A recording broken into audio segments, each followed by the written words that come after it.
Terima kasih Ketua. Pimpinan anggota Komisi 10 yang saya hormati, Pak Menteri, Menpora, beserta seluruh jajaran Eselon 1, PSSI, Pak Sekjen, dan tentu semua yang hadir di sore hari ini yang saya hormati. Assalamualaikum warahmatullahi wabarakatuh. Salam sejahtera untuk kita semua. Saya Muhammad Horin Amin dari fraksi PAN Dapil Jabar 11, Kabupaten Tasik, Kabupaten Garut, dan Kota Tasikmalaya. Pimpinan ingin kami sampaikan kepada Pak Menteri dan kepada PSSI beberapa hal catatan-catatan kita.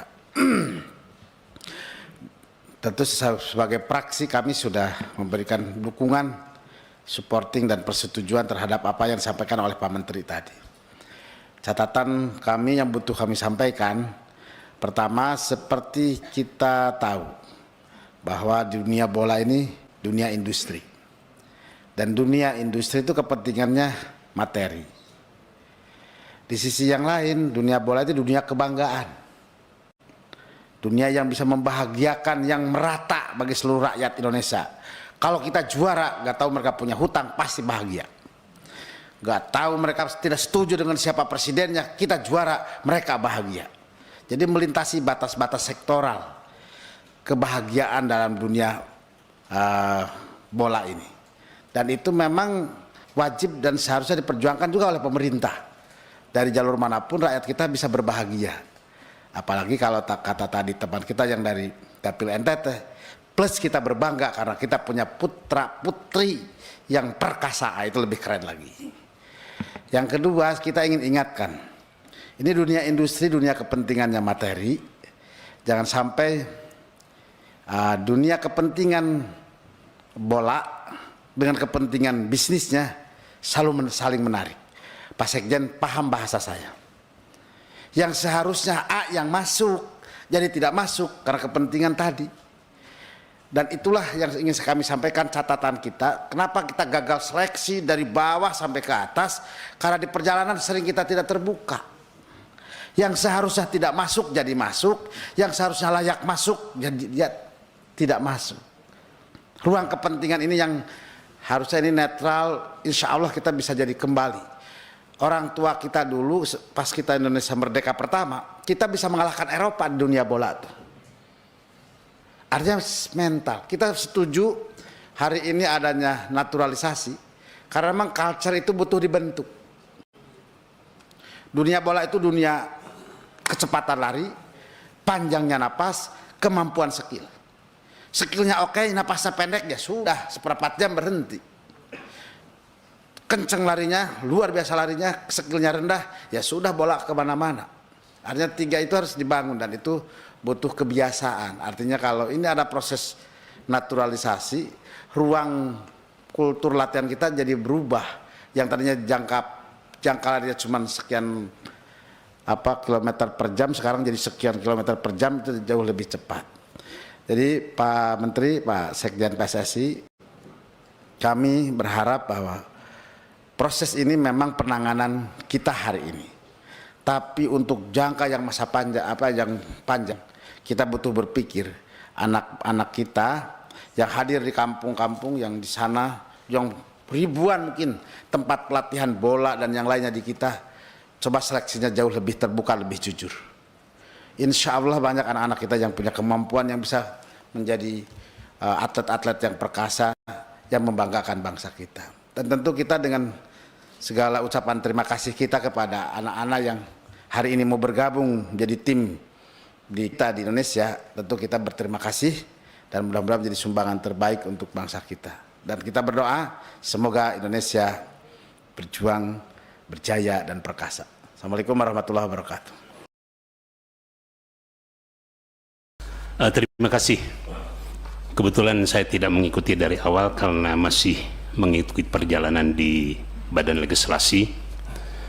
Pada prinsipnya Partai Kebangkitan Bangsa sangat setuju. Ya. Namun ada beberapa catatan Pak Menteri. Yang pertama, kira-kira program naturalisasi ini sampai berapa beberapa tahun ke depan. Ya. Karena kita juga perlu memikirkan pengembangan karir-karir pemain kita. Ada yang ingin saya pertanyakan, kenapa PSSI usia 17 sampai 21 itu karirnya itu melesat. Tetapi begitu memasuki 22, 23, 24 mulai terjadi penurunan. Ya. Saya termasuk gila sepak bola dari mulai mengikuti perkembangan sejak AC Milan, waktu Frank Rijkaard, Marco van Basten, Ruud Gullit, ya. Nah, era Gus Dur. Karena saya setiap jam 2 pagi selalu dibel sama Gus Dur. Rip, kamu masih bangun? Gila. Trapattoni menerapkan tidak 4-3-3. Catenaccio Italia hancur. Waduh, itu jam 2 pagi. Ya. Sehingga 20 kesebelasan Italia waktu itu saya harus hafal dengan semua pemainnya dan semua pelatihnya. Ya, beralih ke Inggris, ya, waktu itu masih jaya Manchester United.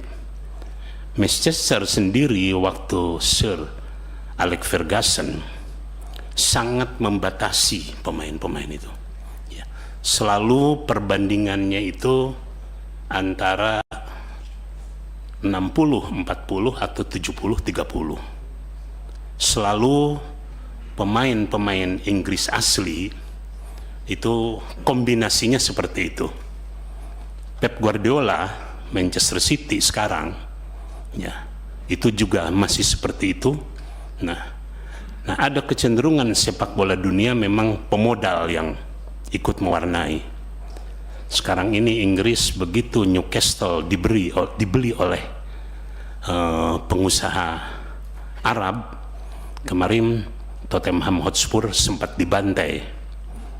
Nah, ada yang unik, Indonesia ini apakah karena memang erat kaitannya dengan perjalanan sejarah, kebanyakan pemain-pemain naturalisasi ini kebanyakan dari Belanda, ada juga dari Italia, ya. Nah, apakah memang orang Indonesia tidak punya yang di Afrika? Ya, karena sementara ini pemain-pemain Afrika, yang pertama dari sisi kelincahan, saya melihat itu kalau seorang pemain putar badannya dalam waktu sekian detik, itu biasanya menjadi pemain handal. Ya. Ya. Mudah-mudahan Witan, kemudian Mangku Alam, Edo dan sebagainya tidak tersisih, karena komposisinya sekarang yang dimainkan oleh Sinteyong itu kalau tidak 92 itu 83 yang saya lihat itu. Ya, ya maaf, kita sebagai orang Indonesia bangga menangnya, tapi surat kabar Mesir Al-Ahram bahasa Arab mereka menggunakan ininya, Indonesia menang karena berubah nama-namanya menjadi nama-nama Eropa. Itu satu hal yang agak sedikit ini. Saya kira itu aja mungkin ya. Pada akhirnya saya setuju, sepakat, tetapi jangan sampai terlena dengan pemain ini. Mudah-mudahan Pak Ketua, karena besok di paripurna, saya tidak tahu persis apakah harus mencapai quorum, baik pimpinan maupun peserta untuk keputusan ini. Mudah-mudahan kita himbau supaya bisa memenuhi quorum. Sekian, terima kasih. Assalamualaikum warahmatullahi wabarakatuh. Saat menangkap, mengumpulkan, dan mengolah peristiwa, secara paksa oleh penyidik, kami kerahkan upaya terbaik. Ketika menyampaikan berita serta informasi, kami tak sekadar menyapa. Ada referensi, aspirasi, juga inspirasi yang menjadi misi. Sapa Indonesia di Kompas TV. Independen, terpercaya.